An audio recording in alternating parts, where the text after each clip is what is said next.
தமிழ்நாட்டு மீனவர்களை காக்க எடுத்த நடவடிக்கை என்ன? இலங்கை கடற்படையால் நம்ம மீனவர்கள் கைது செய்யப்படுவதும் தாக்கப்படுவதும் எப்போ முடிவுக்கு வரும்? இதை தீர்த்து வைப்போம்னு சொல்லிட்டு தானே 12 வருஷத்துக்கு முன்னாடி உறுதிமொழி கொடுத்துட்டு வாக்குறுதி கொடுத்துட்டு ஆட்சிக்கு வந்தீங்க. வெளியுறவுத்துறையும் கடற்படையும் யார் கண்ட்ரோல் இருக்கு? இவங்களுக்கு கிடைச்ச சரியான ஆள் தான் இப்போ எதிர்க்கட்சி தலைவராக இருக்கக்கூடிய பழனிசாமி அவர்கள்.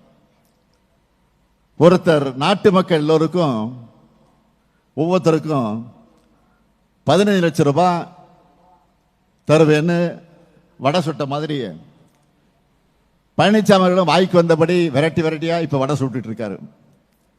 இந்த வடைகளை எல்லாம் மக்கள் நம்ப தயாராக இல்லை.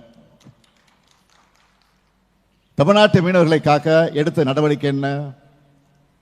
இலங்கை கடற்படையால் நம்ம மீனவர்கள் கைது செய்யப்படுவதும் தாக்கப்படுவதும் எப்போ முடிவுக்கு வரும்?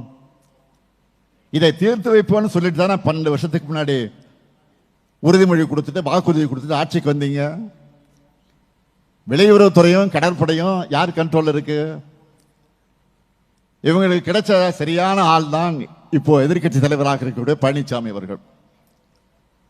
ஒருத்தர் நாட்டு மக்கள் எல்லோருக்கும் ஒவ்வொருத்தருக்கும் 15 லட்சம் ரூபாய் தருவேன்னு வடை சுட்ட மாதிரி பழனிசாமி அவர்களும் வாய்க்கு வந்தபடி வெரைட்டியா இப்ப வடை சுட்டு இருக்காரு.